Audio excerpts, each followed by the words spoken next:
sallallahu alaihi wasallam. Kuna ga mu da wannan yunwa, mu da ayan mu sai yunwa, maza sai koran mata suke sai kuɗi suke suna barin mata. Saboda mu kawo kotun al'ummar jihar Kano. A tsanani yayi yawa a jihar Kano sakamakon ayyukan wasu mutane ɓata gari da suke siye kayayyakin abinci da kayan masarufi suna zubawa a cikin so suna koyewa har sai yayi tsada. Wannan ya janyo rashin wannan kaya a cikin kasuwa, kuma kowa ya sani cewa rashin kaya a kasuwa abin da yake janyowa yana janyo inflation, bayan kuma dama mutane suna cikin wahala. Saboda haka muna da kira da muke da shi guda uku a wajen gwamnatin jihar Kano mai albarka, don mun san za ta yi adalci kuma za ta duba. Na farko kiranmu na farko shine muna so gwamnatin jihar Kano ta bincike wannan zarge-zarge da talakawa suke da shi. In ta gano, muna roƙon gwamnatin jihar Kano distan da aka gani da kayan abinci a ciki a fito da shi a talakawa gwanzo. Na biyu, muna roƙon gwamnatin jihar Kano wannan wanda aka kama ya ɓoye na kayan abinci a kai shi gaban shari'a ya masa hukunci cikin gaggawa. Na uku, muna roƙon mai girma gwamnan jihar Kano dukkan stoɗin da aka samu an tara kayan abinci ko kayan masarufi don da tunanin hodin, muna roƙon mai girma gwamna ya yi rubocin wannan gurin ko nawa a Kano.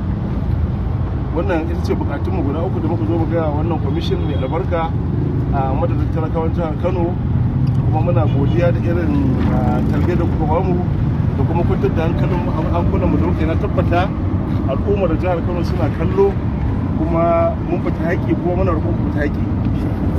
Ana cikin yanayi wanda kowa ya san halin da ake ciki a jihar Kano ko kuma a Najeriya baki daya.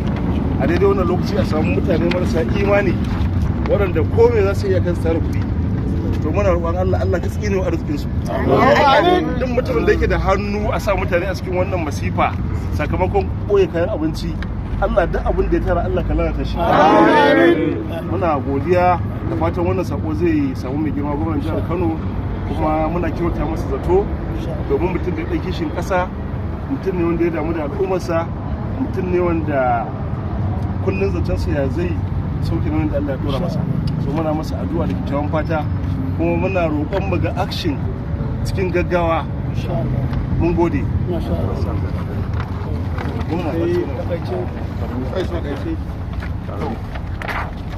Assalamu alaikum. Kamar yadda kuke gani, mun zo wannan hukuma ne takanas duba da nazari da ita wannan kungiya mai albarka Sawaba ta yi.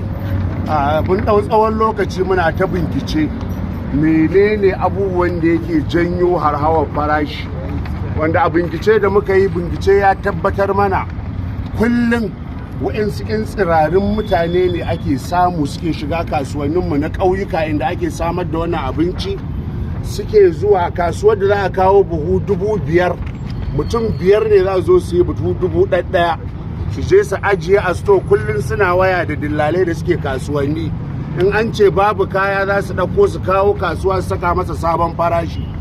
Wannan su ne dalilan da suka sa kullum al'umma wannan ƙasa suke cikin wannan fitintunu da wannan masifu da ake fama da shi.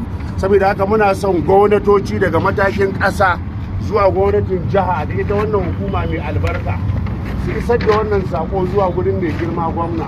Mai girma gwamna ya kokari ya isar da wannan sako zuwa gurin mai girma shugaban ƙasa. Duk wata hukuma da take da alhakin kula da cin hanci da rashawa, domin wannan cin hanci ne kuma rashawa ce, shine abin da yake saka al'umma wannan ƙasa a cikin wannan fitintunu. A duba a kai majalisunmu na ƙasa da na jihohi su yi doka wacce za ta haramta wannan ɓata gari su dinga amfani da irin wa'annan arziki da Allah ya musu, wanda arziki ne na ƙasa, su dinga ɗiban wa'annan kayayyaki suna zuwa suna tarawa suna daɗa saka al'umma ƙasa a cikin wannan. Muna roƙon wannan hukuma mai albarka ta isar da wannan sako a gurin mai girma gwamna. Mai girma gwamna ya kokari isar da wannan sako a gurin mai girma shugaban ƙasa, ya zama doka daga matakin ƙasa zuwa jihohi. Duk mutumin da aka samu ɓata gari da irin wannan laifin a hukunta shi, a kai shi kotu da yi masa hukunci. Wannan land din a duba land act use, a yi rubukin land din ya zama ƙasa ce ta gwamnati. Sannan duk kayan da aka samu a yi wa 'yan ƙasa auctioning nashi, a yi gwanjo a sai musu a farashi mai rahusa. Wannan shine roƙonmu, gwamnati ta duba. Assalamu alaikum.